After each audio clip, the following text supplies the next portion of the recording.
agree to put up a privacy policy. Well, this starts National Cybersecurity Awareness Month, and we have a really interesting story. Our guest here, Gary Milewski, is with the company Snoopwall. Gary, thanks for being here. It's an interesting and alarming story I have about this study. I think this is bigger than Ebola right now because 500 million people are infected and they don't know it. But it's not them, it's their smartphones. So tell me the breakdown. What happened? So let me give you an example. If you went to the hardware store, you'd buy a flashlight and you'd turn it on and you'd use it to find your car keys at night or to do some work. We've all installed a flashlight app on our phones. This is the app that you put on and it just goes up. It's a flashlight. Exactly. And instead of being a normal flashlight, when you hit the on button, this flashlight app is kind of like a real flashlight from the hardware store, except it was made by Mr. Gadget. And it opens up and it says, Brett, can I have your name, address, credit cards, bank account information, family photos, videos, where you're located right now, and all your friends and contacts, and can I send that out over this little satellite dish attached to the flashlight? You probably wouldn't buy that flashlight, and you wouldn't hit the on switch. But that's what's happening? That's what's happening.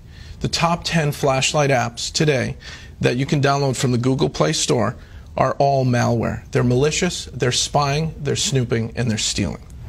So where does that information go? What happens to it? So I've been tracking down where it goes, and I've found 3 countries so far: China, India, and Russia. And they use it for various purposes, I guess? They use it pretty much, it seems, for criminal purposes, but if a nation state wants to collect a lot of information on Americans, this is a great way to do it because everybody installs a flashlight app. So what do you tell people? Don't install flashlight apps, period? In some cases, you actually have to not only uninstall it, but you have to factory reset your phone because they install Trojans that when you uninstall some of these flashlight apps, the Trojans are still installed waiting to run and operate in the background while you're doing important things like mobile banking or reading your contacts list and things like that. That's amazing. Is that this is a new kind of finding? It's a new finding. So at Snoopwall, I had my team do a vulnerability assessment of the top 10 flashlight apps, and we created a threat report, which we put on our website, that shows that this is the most downloaded app. I was always wondering why things were happening in an odd way on my phone, where my GPS was being activated and my contact list. So I had my team look into it, and we discovered this. This is brand new information. Top 10 flashlight apps, 500 million downloads, all acting in a very malicious way. So if you're telling somebody now, what would you tell them to do? Drop that app and restart your phone? Drop the app, go back to where you bought your phone and ask them for help on a factory reset. Back up your contacts before you do a factory reset. You know, back up just core information that's important to you, maybe some family photos and your contacts list.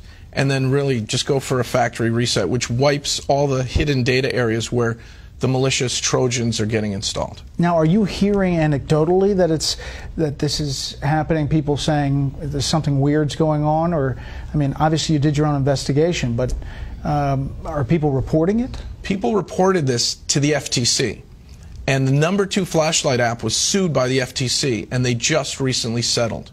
They had 50 million downloads at the time, and Brightest Flashlight, which most of us have on our smartphones, had to, in the settlement, agree to put up a privacy policy before you run their app.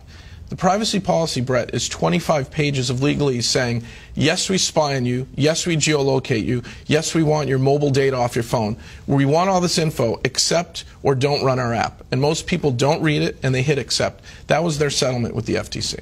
So you just scroll down, as many people do, and through all legalese, and people push accept. You don't even have to scroll. The buttons are right there on the front page of the new version of Brightest Flashlight app, and they're up to 100 million downloads now. How big a deal is cybersecurity now? We hear about it, we do stories about it, but how big a deal is this for our culture as we get more and more people with phones, smartphones, and using their computers? I'm worried about kids, teenagers, families that, you know, you give your kid an iPad or a Droid tablet and you let them play, and they install apps that do these things, that geolocate your children. And if they're online predators or cyber criminals, they're going to get at our families, because this is the back door into our homes and even into our businesses, because we've installed malware and not known about it. So you would recommend going to the hardware, getting the flashlight instead of actually getting the app? Get a real flashlight, or look for a flashlight app that's under 100 kilobytes, because the ones that spy on you, it tells you their file size, they're 1.2 megabytes to 5 megabytes. Those are big files to just turn the light on and off. So if you find a really, really tiny flashlight app, a privacy flashlight, you'll be safe. Wow, that is unbelievable news. Thank you for coming in. Again, the website? Snoopwall.com. Okay.